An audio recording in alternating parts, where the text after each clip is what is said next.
सरकार का टायर पूरी तरह ब्लास्ट कर जाएगा।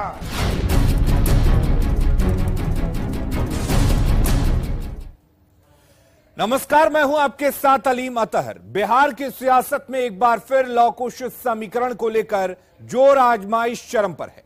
एक तरफ महागठबंधन है तो दूसरी तरफ बीजेपी। दोनों का दावा है कि लौकुश समीकरण उसके पक्ष में है। बीजेपी का कहना है चूंकि जिस लालू प्रसाद के शासन के खिलाफ लौकुश समाज ने नीतीश कुमार को अपना नेता चुना, आज नीतीश कुमार उसी लालू प्रसाद के बेटे तेजस्वी यादव को अपना उत्तराधिकारी बनाने में जुटे हैं। बीजेपी लोगों को लालू प्रसाद के जंगल राज की भी याद दिला रही है और कह रही है कि तेजस्वी यादव के सीएम बनने से बिहार में फिर से जंगल राज लौट आएगा। बीजेपी के इस दावे को महागठबंधन के नेता सिरे से खारिज कर रहे हैं। उनका कहना है कि नीतीश कुमार जाति और धर्म की सियासत नहीं करते हैं, इसलिए समाज के हर तबके के लोग नीतीश कुमार के साथ हैं। ऐसे में लौकुश समाज भी उनसे दूर नहीं जाएगा। ऐसे में सवाल यह उठता है कि लौकुश पर किसका पलड़ा भारी है। तो कुल मिलाकर लौकुश वोट बैंक पर राजनीतिक दलों के अपने अपने दावे हैं। महागठबंधन ने दावा किया है कि लौकुश उसके साथ है, तो बीजेपी का दावा है कि लौकुश के साथ नीतीश कुमार ने धोखा किया है। लेकिन नीतीश कुमार आज उसी जंगल राज के प्रणेता लालू के बेटे के आगे समर्पण कर दिए। इसके कारण लव कुश आज हाशिए पर चला गया है। वो अपने आप को ठगा महसूस कर रहा है, लेकिन वो बदला लेना जानता है। वो कभी लालू राबड़ी के अधीन या जंगल राज के साथ नहीं हो सकता है। तेजस्वी के नेतृत्व को कभी स्वीकार नहीं कर सकता है। भारतीय जनता पार्टी जो सपना देख रही है कि उनके साथ लव कुश आ जाएंगे, शायद वो मुकालते में है। लव कुश समाज उसी के साथ खड़ा होता है जो समाज के प्रति अपने उत्तरदायित्व को समझे, जो अपने स्वार्थ को त्याग करके समाज के साथ खड़ा हो और जो समाज और समाज के प्रति अपने उत्तरदायित्व का बोध कराता हो। लेकिन हमारे आदरणीय नेता श्री नीतीश कुमार जी ने कभी भी जात की राजनीति नहीं किया है। उन्होंने हमेशा विकास की बात की है, विकास के लिए राजनीति किया है और यही कारण है कि बिहार की तमाम जनता 2005 से लगातार आदरणीय नेता नीतीश कुमार जी के लीडरशिप को अपना पूर्ण मैंडेट देती रही है, उनके लीडरशिप को पूरा आशीर्वाद अपना देती रही है। और यही कारण है कि बस सिर्फ लौकुश ही नहीं, बिहार की तमाम वर्ग के लोग आदरणीय नेता नीतीश कुमार जी के साथ हैं। लौ और कुश के राजनीतिक समीकरण के सर्वमान्य नेता नीतीश कुमार ही रहे हैं बिहार में। परंतु अभी भारतीय जनता पार्टी ने जो एक राजनीतिक मास्टर स्ट्रोक खेला है, सम्राट चौधरी को प्रदेश अध्यक्ष बना के, इससे कुशवाहा समाज तो भाजपा की तरफ मुखातिब हो ही रहा है। ये एक राजनीतिक सच्चाई है और इसे हमें स्वीकार करना पड़ेगा। और अब आइए समझते हैं कि आखिर ये लौकुश समीकरण है क्या। दरअसल लौकुश समीकरण एक राजनीतिक परिकल्पना है। ये कोयरी और कुर्मी जातियों का राजनीतिक समूह है। कोयरी समाज के लोग स्वयं तो भगवान राम के पुत्र कुश के वंशज मानते हैं। कुर्मी समाज के लोग स्वयं को भगवान राम के पुत्र लौ का वंशज मानते हैं। लौकुश समीकरण का जन्म 1993 में कोयरी और कुर्मी जातियों से मिलकर हुआ। उसके बाद नीतीश कुमार ने लालू प्रसाद के खिलाफ समता पार्टी बनाई। नीतीश कुमार ने लालू प्रसाद के यादव के दबदबे वाली राजनीति को चुनौती दी। हालांकि लौकुश समीकरण की बुनियाद आजादी से पहले ही पड़ चुकी थी। 30 के दशक में यादव, कोयरी और कुर्मी जातियों ने मिलकर त्रिवेणी संघ का गठन किया था।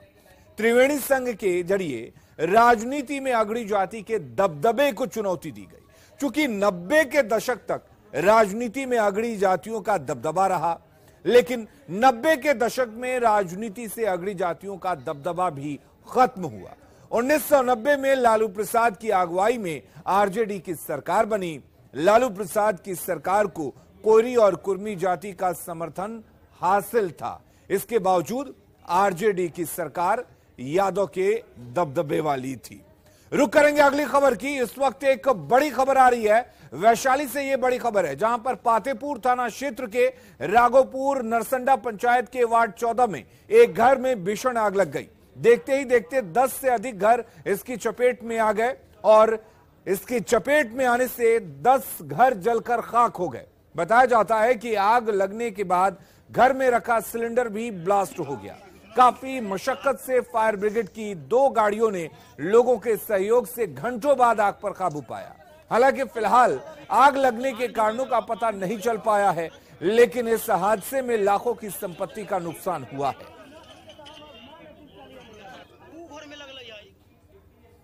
बढ़ेंगे आगे। शराब के धंधेबाज लगातार उत्पाद विभाग को चकमा देने की फिराक में लगे रहते हैं। बिहार की सीमा में शराब की खेप को अवैध तरीके से दाखिल कराने की कोशिशें तस्कर लगातार करते रहते हैं। इस बार यह कोशिश नाव के जरिए की जा रही है। गंडक नदी में यूपी के रास्ते शराब की बड़ी तस्करी को धंधेबाज अंजाम देना चाहते थे, लेकिन गोपालगंज की उत्पाद पुलिस ने उनके मंसूबों पर पानी फेर दिया।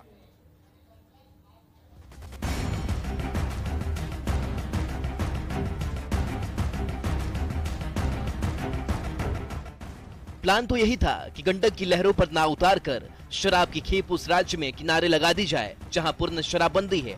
ये वही नाव है जिस पर 50 कार्टन शराब लेकर तस्कर रात के अंधेरे में यूपी से निकले थे। गंडक की लहरों पर तस्करी का एक बड़ा प्लान अपने अंजाम की ओर फिसल रहा था। नाव गोपालगंज के जादूपुर थाना क्षेत्र के पतहरा गांव तक पहुंच चुकी थी, तभी उत्पाद पुलिस ने धावा बोल दिया।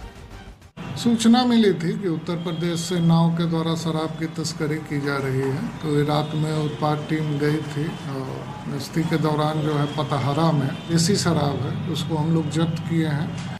पुलिस के सक्रिय सूचना तंत्र ने तस्करों के प्लान पर पानी फेर दिया, या यूं कहें उनकी नैया डुबो दी। इस कार्रवाई में पुलिस ने 50 कार्टन शराब जब्त किया है, लेकिन अंधेरे का फायदा उठाकर तस्कर फरार होने में कामयाब हो गए। पुलिस उन्हें पकड़ने की कोशिश में जुट गई है।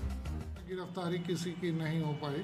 छापामारी दल को देख के जो है तस्कर फरार हो गया। हम लोग अग्रेतर कार्रवाई कर रहे हैं उसमें।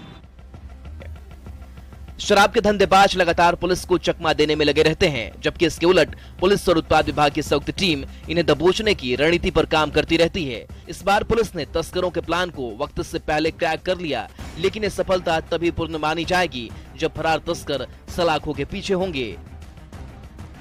न्यूज़ 18 के लिए गोपालगंज से गोविंद कुमार की रिपोर्ट। औरंगाबाद में आपसी विवाद को लेकर 2 पक्षों में मारपीट हो गई, जिसमें 2 महिला समेत 6 लोग जख्मी हो गए। घटना मुफस्सिल थाना क्षेत्र के वाहिद बिगहा गांव की है। घटना के बाद गांव में अफरा तफरी मच गई। फौरन सभी को इलाज के लिए सदर अस्पताल ले जाया गया, जहां सभी का इलाज किया गया। बताया जा रहा है कि ताड़ी पीकर रिजवान नामक एक युवक गाली गलौज कर रहा था, जिसका विरोध दूसरे पक्ष के लोगों ने किया, जिसके बाद दोनों पक्षों के बीच मारपीट शुरू हो गई। जमकर दोनों पक्षों के बीच लाठी डंडे चले, जिसमें 6 से अधिक लोग जख्मी हो गए।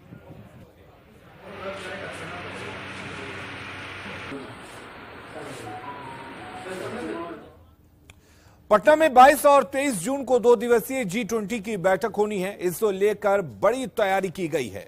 पूरे पटना में दीवारों को पेंटिंग के जरिए सजाया जा रहा है और बढ़ते बिहार और विकास के कामों का संदेश भी दिया जा रहा है। G20 सम्मेलन में पटना में लगभग 120 डेलीगेट्स विभिन्न देशों से पहुंचेंगे। पटना में होने वाले G20 बैठक की तैयारियों का जायजा लिया संवाददाता रवि एस नारायण ने। पटना में होने वाले G20 बैठक को लेकर के तैयारियां बड़ी की जा रही हैं। जी हां, पटना में 22 और 23 जून को G20 की बैठक होनी है, जिसे लेकर के पूरे शहर को सुंदर बनाने की, सजाने की काम जो है वो शुरुआत किया गया है। आप अगर ये पटना जो एयरपोर्ट का है, वो ठीक मुख्य गेट के सामने की तस्वीर हम आपको दिखा रहे हैं। मुख्य पटना एयरपोर्ट से जैसे ही डेलीगेट्स पहुंचेंगे 22 तारीख को, वहां से लेकर के जहां बैठक होनी है अशोक कन्वेंशन हॉल में, वहां तक पूरे दीवारों को जो है वो संदेश देने की कोशिश की गई है। आप अगर देखेंगे तो यहाँ पे बिहार में तमाम जो ऐतिहासिक साक्ष्य हैं, बड़े जो मंदिर हैं, जो बिहार सरकार द्वारा बड़े काम किए जा रहे हैं, तमाम कामों को दिखाया गया है। किस तरह बिहार जो है ग्रीन हो रहा है, किस तरह हरियाली बढ़ रही है, वो आप देख सकते हैं। यहाँ पे भगवान बुद्ध की जो प्रतिमा विश्व में सबसे बड़ी लगी है वो है। ग्लास ब्रिज जो राजगीर में तैयार हुआ है वो यहाँ पे दिखाया गया है। किस तरह से महावीर मंदिर जो है वो काम कर रहा है। तमाम चीजें, यहाँ पे बेटियां, महिलाएं किस तरह सशक्त हो रही हैं, इस चित्रों के द्वारा इसका भी आपको बताएं कि कहीं ना कहीं संदेश देने की कोशिश की गई है। आप यहाँ तस्वीरों में देखिए कि रिवर छठ पूजा, किस तरह छठ पूजा जो है पूरे दुनिया में आज प्रसिद्ध है और बिहार के ये एक पहचान है, उसे भी दिखाने की कोशिश की गई है। कुल मिलाकर के पूरे पटना के जहां से भी जो डेलीगेट्स गुजरेंगे वहां से उनका जो संदेश है वो यहाँ पे दिया गया है। आपको बता दें कि लगातार बैठकें जारी हैं, तस्वीरें भी हम आपको लगातार दिखाते हैं और बताते हैं कि किस कदर यहाँ पे तैयारियां चल रही हैं। जो मुख्य डेलीगेट्स है उन्हें पूरे पटना का जो ऐतिहासिक साक्ष्य है, ऐतिहासिक स्थल है, वहां का भी भ्रमण कराया जाएगा। कैमरा पर्सन सुबोध के साथ रवि एस नारायण, न्यूज 18 पटना। और इधर पटना में पड़ रही भीषण गर्मी के कारण बीमारियों का प्रकोप भी बढ़ा है। अस्पतालों की ओपीडी में भारी भीड़ सुबह से ही देखी जा रही है। चिलचिलाती धूप में मरीज और परिजन लंबी लाइन में परेशान हैं। गर्मी के प्रकोप में चर्म रोग के मरीजों की संख्या तेजी से बढ़ी है। पटना के पीएमसीएच में इलाज कराने आए लोगों के लिए न तो कोई पंखा है और न ही कोई दूसरी व्यवस्था। पीएमसीएच ओपीडी का जायजा लिया संवाददाता रवि एस नारायण ने। लगातार पड़ रही भीषण गर्मी के कारण बीमारियों का जो प्रकोप है वो भी बहुत तेजी से बढ़ा है और यही कारण है कि तमाम अस्पतालों के ओपीडी जो है वो लंबी लंबी कतारें देखने को मिल रही है। अभी हम पीएमसीएच में हैं और पीएमसीएच की ओपीडी की स्थिति हम आपको दिखाते हैं। पीएमसीएच की ओपीडी जो है वो पूरी तरह से भरी हुई है और लंबी लाइन जो है महिलाओं की बता लें, पुरुषों की अगर कह लें तो ये लंबी कतार जो आप देख रहे हैं वो यहाँ पे देख रहे हैं। और खास करके आपको बता दूं कि स्किन डिजीजेस के जो ओपीडी के जो लाइन है वो सबसे ज़्यादा लंबी दिखाई पड़ रही है, क्योंकि इस चिलचिलाती धूप में स्किन डिजीजेस का जो प्रकोप है वो बहुत ज़्यादा बढ़ा है। और सुबह से लेकर के शाम तक 2 पालियों में ओपीडी की सेवा अब चलती है। दोनों पालियों में अगर आप कहें तो यही लंबी लंबी कतारें जो हैं आपको देखने को मिलेंगी। क्या दिखाने के लिए आए हो? हम तो यहाँ के स्टूडेंट हैं, अपने एक दादी उनको दिखाना है स्किन डिपार्टमेंट का। ये बड़ी लंबी लाइन है। हाँ, यहाँ भीड़ रहती है। भीड़ रहती है, लग रहा है कि गर्मी के कारण और ज्यादा नहीं, हमेशा भीड़ रहती है स्किन डिपार्टमेंट यहाँ का। हाँ, ज्यादा भीड़ रहती है। अंदर में डॉक्टर साहब नहीं है? कहाँ है? लाइन्स में आदमी लगा हुआ, ना अंका है, ना पंखा है, ना कोई साधन है। मुश्किल जो है यहाँ पे लोगों की अब देख पा रहे हैं। इस गर्मी के कारण जो है यहाँ पे लगातार ओपीडी में संख्या बढ़ी है, लेकिन यहाँ पे आप जरा देखिए कि यहाँ पे 100 से ज्यादा लोग खड़े हैं, लेकिन कहीं पे एक पंखे की भी व्यवस्था नहीं है, जिसके कारण जो है वो परेशानी हो रही है। कितनी मुश्किल हो रही है गर्मी में? गर्मी बहुत मुश्किल है भाई। क्या क्या दिक्कतें हैं? बैठने की सुविधा नहीं है, पंखे की सुविधा नहीं है, लाइन लंबी है। देख रहे हैं कि ये मुश्किलें जो हैं वो कितनी बड़ी हैं। यहाँ पे पंखा नहीं है, गर्मी जो चिलचिलाती धूप में इसमें मुश्किल है। डॉक्टर नहीं बैठे हुए हैं। डॉक्टर कहना है कि डॉक्टर जो है वो ठीक ढंग से बात नहीं करते हैं। जरूरत इस बात की है कि इस गर्मी में व्यवस्था हो और डॉक्टर सही समय पर लोगों का इलाज करें ताकि लोगों का भला हो सके। कैमरा पर्सन सुबोध के साथ रवि एस नारायण, न्यूज 18 पटना। पुनिया के रौटा थाना के शरीफगंज से एक 14 साल की नाबालिग लड़की से जबरन देह व्यापार कराने का मामला सामने आया है। पुलिस ने नाबालिग लड़की को बरामद कर लिया है, साथ ही 3 महिला दलाल को भी गिरफ्तार किया है। रौटा पुलिस ने बताया कि मोतिहारी के पिपरा थाना क्षेत्र से एक नाबालिग लड़की को उसके प्रेमी ने अपहरण कर लिया था। इसके बाद उससे देह व्यापार के धंधे में बेच दिया। इसी बीच लड़की ने एक व्यक्ति के मोबाइल से अपने परिजनों को इसकी सूचना दी, तब परिजनों ने पिपरा थाना में प्राथमिकी दर्ज कराई। पिपरा पुलिस और रौटा पुलिस की संयुक्त कार्रवाई से लड़की को बरामद किया गया।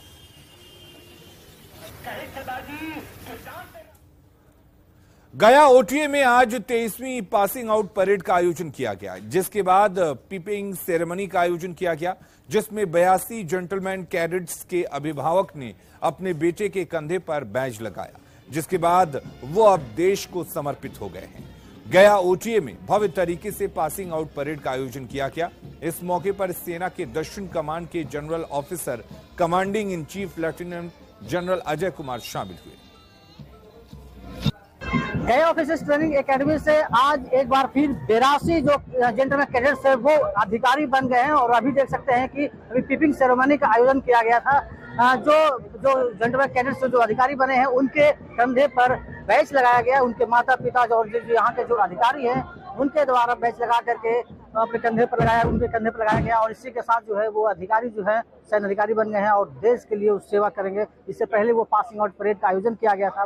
पासिंग आउट परेड जो है काफी भव्यतापूर्ण हुआ, काफी उनके परिजन वहां पर शामिल हुए। जिसके बाद जो है वो पिपिंग सेरेमनी के यहाँ पर आयोजन किया गया था, जहां एक बार फिर गया देश के लिए 82 जो सैन्य अधिकारी है वो बन गए हैं। आपको बता दें कि इसमें करीब 72 जो है वो भारत के हैं और जबकि 10 जो है वो विदेशी मित्र के हैं, यानी कि दूसरे देश के हैं। इसी के साथ 82 जो है वो सैन्य अधिकारी बन गए हैं। गया ओटीए में एक भव्य रूप से आयोजन किया गया था, पिपिंग सेरेमनी का आयोजन किया गया था। और ओटीए के परिसर है जहां ये जो है पिपिंग सेरेमनी का आयोजन किया गया, जहां जो पेरेंट्स है उनके जो जेंटलमैन कैडेट्स है उनके कंधे पर बैच लगाया गया। आप देख सकते हैं कि जो अधिकारी हैं यहाँ पर गया ओटीए के कमांडेंट है वो यहाँ पर पहुँचे हैं और वो देखिए उनके कंधे पर बैच लगाए हुए हैं। आप देख सकते हैं कि यहाँ के जो कमांडेंट हैं बीएन मिन्हास है, एक जो अधिकारी है उनका प्रमोशन हुआ है और यहाँ पर काफ़ी संख्या में जो है वो कैडेट्स है। उनके परिजन भी यहाँ पर मौजूद हुए हैं और देख सकते हैं काफ़ी अच्छा माहौल है जो यहाँ पर अपने बेटे को अधिकारी बनते हुए देख रहे हैं। और कह सकते हैं कि गया ओटीए में एक बार फिर जो है 82 जेंटलमैन कैडेट्स अब सैन्य अधिकारी बन गए हैं। एलोनली न्यूज 18 गया। गोपालगंज में सोशल मीडिया पर हथियार के साथ रील बनाकर वीडियो वायरल करने और फायरिंग करने के मामले में पुलिस सख्त हो गई है। पुलिस ने हथियार के साथ रील बनाकर वीडियो वायरल करने के मामले में एक और युवक को गिरफ्तार किया है। यह कार्रवाई विजयपुर थाने के अय्यापुर गांव में की गई है। पुलिस ने गिरफ्तार युवक के पास से लाइसेंसी बंदूक, एक एयरगन, 6 कारतूस और मोबाइल जब्त कर लिया है। गिरफ्तार युवक अय्यापुर गांव का अनीश शाही उर्फ संटी शाही है। बता दें कि सोशल मीडिया पर हथियार के साथ वीडियो बनाकर वायरल करने के मामले में अब तक 12 लोग गिरफ्तार कर जेल भेजे जा चुके हैं। एसपी ने आगे भी ऐसे मामलों में कार्रवाई जारी रखने की बात कही है। हॉर्स फायरिंग कानूनन अपराध है और जिले के जितने भी लाइसेंसधारी हैं, हथियार लाइसेंसधारी, उनको यह सूचित करना है कि हॉर्स फायरिंग का मतलब है कि सार्वजनिक सभाओं में, धार्मिक स्थानों पर, विवाह पार्टियों और अन्य कार्यक्रमों में अपने लाइसेंसी हथियार का प्रदर्शन और उसका उपयोग करना। अगर ऐसा करना पे आपका वीडियो वायरल होता है या आपके फ़ोटो सामने आते हैं या आप करते हुए पाए जाते हैं तो ऐसे में आप पर प्राथमिकी दर्ज की जाएगी, आपके हथियार को सीज किया जाएगा पुलिस के द्वारा और आपके लाइसेंस को रद्द किया जाएगा।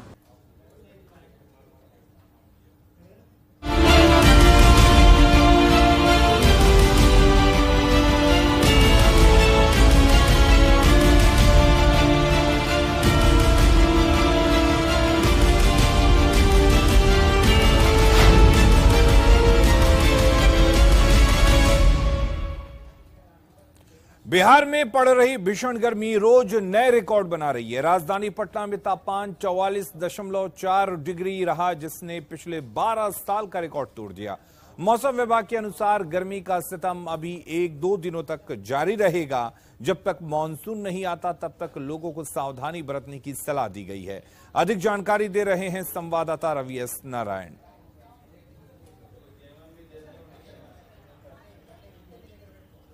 पूरे बिहार में पड़ रही भीषण गर्मी रोज नए रिकॉर्ड बना रही है।